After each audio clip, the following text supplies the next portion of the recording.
நமக்காக தம்முடைய தூதர்களுக்கு கட்டளையிடுவாராம். ஆண்டவர் நம்மை பாதுகாக்கும்படியாக, உன் வழிகளில் எல்லாம் உன்னை காக்கும்படியாக.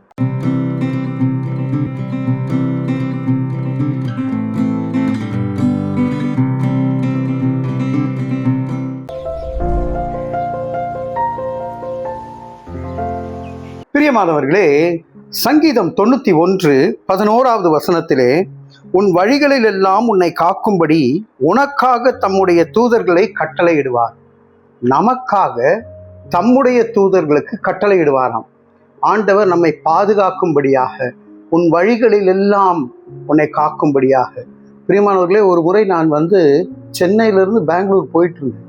போகும்போது சாப்பிட்ட பிறகு என்னை அறியாமல் கொஞ்சம் தளர்ந்து கண்ணை மூடிவிட்டேன். மூடினது நான் எப்போ எழுந்தேனே எனக்கு தெரியாது. யாரோ ஒரு தட்டி எழுப்பினது போல இருந்தது. நான் அப்படியே ஒரு அங்கலாய்ப்போடு கூட அந்த இடத்துல ஓரம் கட்டி கொஞ்ச நேரம் நிறுத்தினேன். நான் நினச்சேன், என்னை இவங்க யாரோ எழுப்பினது போல இருந்தது. என் தூதர்கள், தம்முடைய தூதர்கள் என்னை எழுப்பாமல் போயிருந்தா நான் அன்னைக்கு பெரிய ஆபத்தில் சிக்கியிருப்பேன், பெரிய விபத்தில் சிக்கியிருப்பேன். பிரியமானவர்களே, அப்படி காக்கின்ற தேவன் நம்முடைய வாழ்க்கையில உங்களுடைய ஒவ்வொரு பயணத்திலும் உன் வழிகளெல்லாம் உன்னை காக்கும்படி தம்முடைய தூதர்களுக்கு கட்டளையிட்டார். பாருங்க, ஒரு குடும்பம் இருந்துதான். ஆண்டவருக்கு பயந்த குடும்பம், ஜெபிக்கின்ற குடும்பம், எல்லா நேரத்திலும் அழகா குடும்பமா உட்கார்ந்து ஜெபிக்கின்றவர்கள் ஊருக்கு பிரயாணப்பட்டு போக வேண்டும். அந்த ஊருக்கு பிரயாணப்பட்டு போகும்பொழுது எல்லாத்துக்காகவும் ஜெபிச்சாங்க.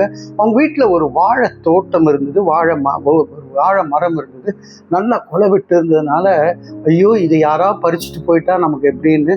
இருந்தாலும் அந்த வீட்டு எஜமான் என்ன செஞ்சாராம், ஜெபிச்சுட்டு சரி வா போகலாம் அப்படின்னு சொல்லி போயிட்டாங்க.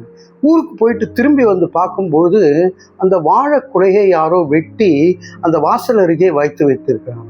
என்னடா இது, நம்ம அதுக்காக ஜெபிச்சுட்டு போனோம், ஆனால் யாரோ திருடன் வந்திருக்கான், எடுத்திருக்கான், ஆனால் இங்கே வச்சுட்டு போயிட்டானே அப்படின்னு யோசிச்சு சரி வாழைப்பழத்தை அந்த வாழை கொலையை எடுத்து சமைக்க ஆரம்பிச்சிட்டாங்க. திடீரென்று ஒரு பெல் அடிக்கிற சத்தம் கேட்டதுமே ஒருத்தர் வந்தாராம். ஐயா என்னை மன்னிச்சிருங்க, நான் இந்த வாழை கொலையை ரொம்ப நாளாக பார்த்துட்டு இருந்தேன், நீங்கள் ஊருக்கு போனோன்னு அதை எடுத்துடலான்னு நினச்சேன். அதை எடுத்துட்டு நான் போகும்போது என் கையை அப்படியே மடங்க முடியாமல் போயிடுச்சு, அப்படியே விளங்காமல் போயிட்டேன், ஒரு பயத்தில் நான் வச்சுட்டு போயிட்டேன்னு. அப்போ குடும்பமாக அவங்க சேர்ந்து மன்னிச்சு ஜெபித்த பிறகு அந்த நபருடைய கை திரும்பவும் மடங்க ஆரம்பிச்சுதான். பாருங்க, ஒரு வாழை கொலைக்காக தன்னுடைய தூதர்களை காப்பாற்றுவதற்கு வைத்திருக்கிறார் என்றால் நீங்கள் நானும் எவ்வளவு விசேஷித்தமானவர்கள். நம்மை காக்கும்படி தம்முடைய தூதர்களுக்கு கட்டளையிட்டு இருக்கிறார். இந்த ஒரு சத்தியத்தோடு தலைகளை தாழ்த்தி ஜெபிப்போம். அன்பின் பரலோக பிதாவே, எங்கள் வழிகளில் எல்லாம் எங்களை காக்கும்படி எங்களுக்காக உம்முடைய தூதர்களை வைத்திருக்கிறீரே, நன்றி செலுத்துகிறோம். பாதுகாத்துக் கொள்ளும். இயேசுவின் மூலம் ஜெபிக்கிறோம் நல்ல பிதாவே. ஆமேன், ஆமேன்.